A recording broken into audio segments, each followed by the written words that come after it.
The Redskins are back, as is our special coverage of training camp where you live. This is episode 1 of 3. I'm Mitch Carr, and Chip, I know you hate episode 1 of Star Wars, but I promise you, this episode 1, this one's going to be good. I'm Chip Rear. Let us never speak of the Phantom Menace ever again or Jar Jar Binks. Instead, turn to a Force Awakening in our first burgundy and gold highlight of the series, Mitch. Sore subject for the chipster there. Hello and welcome, everyone, to the 8Sports Blitz. Now, I know I told you last week that this was the last one. Wait, yeah, you did. No, but forget that, because this is the last one. We're back for more playoff action. I'm Chip Rear. He's Mitch Carr. He looks good today. Let's all just pause, take a deep breath, and appreciate the fact that football season is almost here. Reporting live in Oklahoma City. Welcome to 8Sports in Chicago, Illinois. I'm Mitch Carr, coming to you live from high atop Richmond International Raceway. We're here at the Siegel Center for more VHSL State Championship games. I am coming to you live for the first time ever from inside a tent. I can hear Charlottesville now. Even here in Raleigh, they're celebrating, and a lot of other people just tossing their brackets out at this point, guys. Well, it's kind of cloudy out here, a little windy, much cooler than it's been the past couple of days. However, as we get ready for this matchup, the Virginia Cavaliers and the Butler Bulldogs are two teams that have a similar style of play, and at 7:10 here in Raleigh, we're going to find out which side is more in tune with that style. Virginia likes to slow down their opponents, while Butler likes to speed them up, both relying on defense to tip the scales in their favor. For now, reporting from Raleigh, North Carolina, Chip Rear, 8Sports. Let's head out to Oklahoma City, where the VCU Rams are prepping for a matchup with the Oklahoma Sooners, as is 8Sports director Mitch Carr. Mitch, that is not going to be an easy matchup to try and go up against Buddy Hield. It's certainly not, and that's exactly what we're going to talk about. Thank you very much, Chip, and we will see you back at 11. We're going to move on to this matchup in Oklahoma City. The situation is flipped from the UVA Butler situation. There, the local team is the favorite. Here, the local team, VCU, is the decided underdog, and Buddy Hield is the reason for that. Coming up later tonight at 11, I took a trip to a place that puts everything in perspective.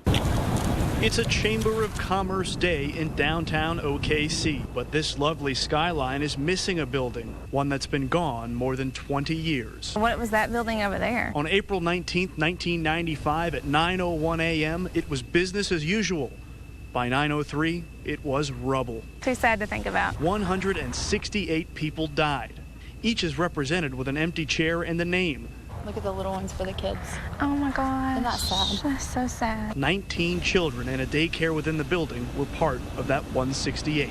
That somebody could actually do this is shocking to me. You know, I just wonder, like, what people were thinking when it first happened. This was 9/11 before we could conceive of 9/11. Safe, a great place to live, nice people, and for something like this to happen, it was pretty shocking. The NCAA tournament attracts thousands, and on an off day like Saturday, hundreds will leave the arena and come here to remember, or in the case of Texas A&M fan Brian Davison, to teach. It's always something that stuck with me for a long time. It was like the first time that we ever felt like insecure, especially in middle America, in you know, the heartland, if you will. Even though I wasn't alive, I really still got to feel what happened in the moment. At an event where losing a game can be called an upset, this upsetting memory puts things in perspective.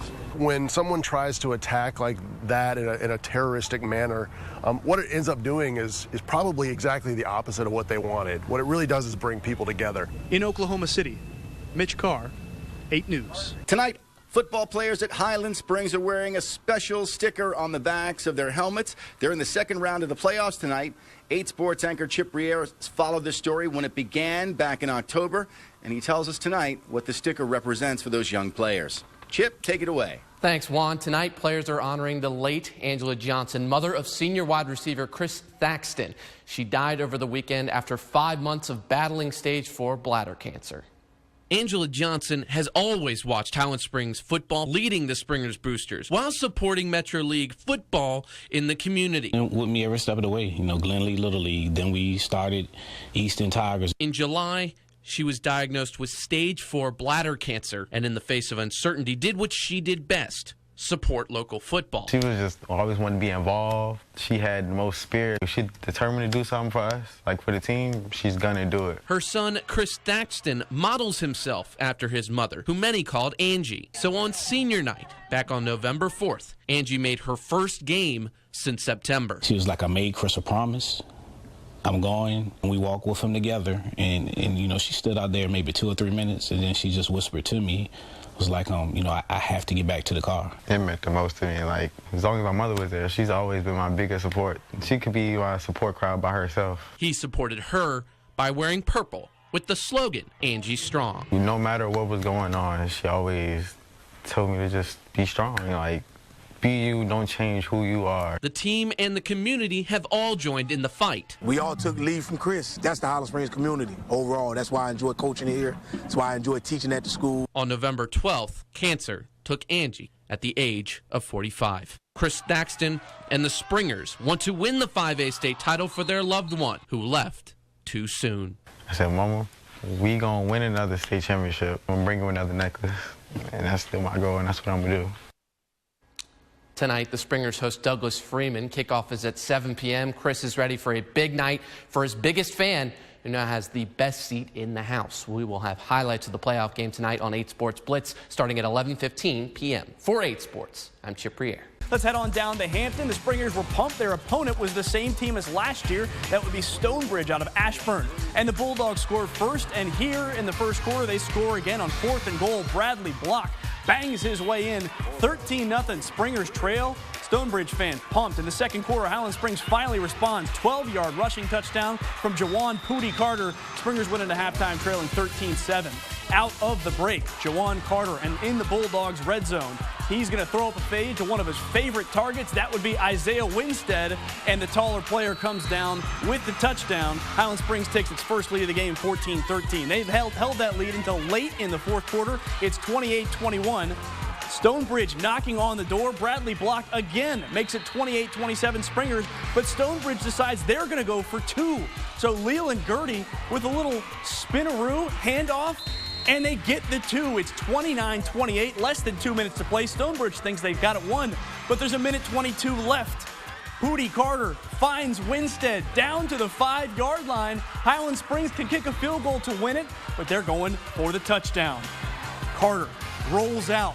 He's not looking for Chris Thaxton, but he finds him. That is the game-winning touchdown. Highland Springs wins back-to-back state titles with a 35-29 victory, and afterwards they were all talking about Chris Thaxton.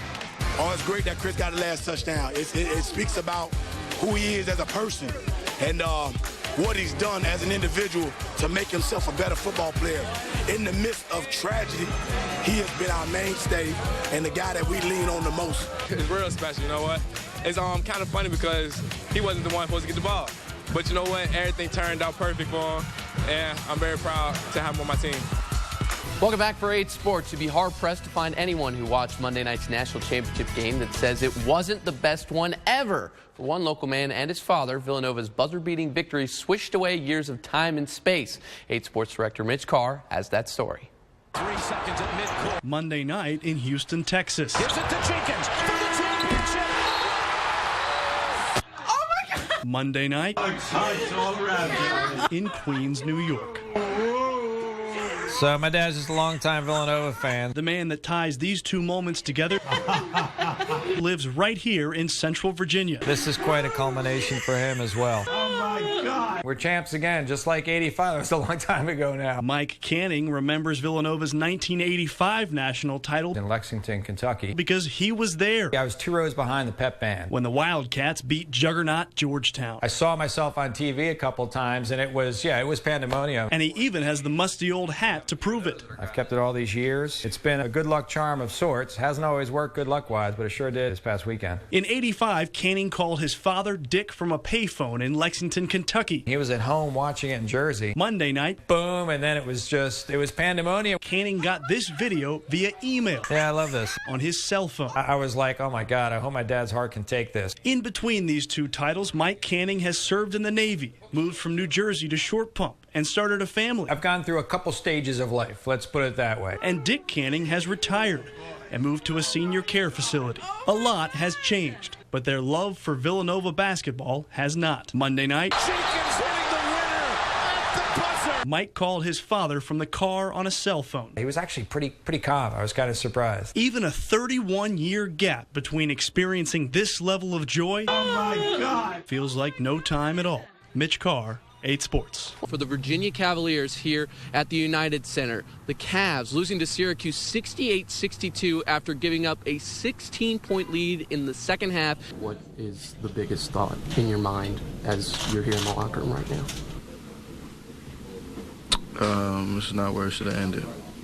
Off to the 2016 Rio Summer Olympics, and that includes Benedictine College prep grad and Nova Aquatic swimmer Townley Haas, who now goes from Richmond to Brazil, ready to live out his dream.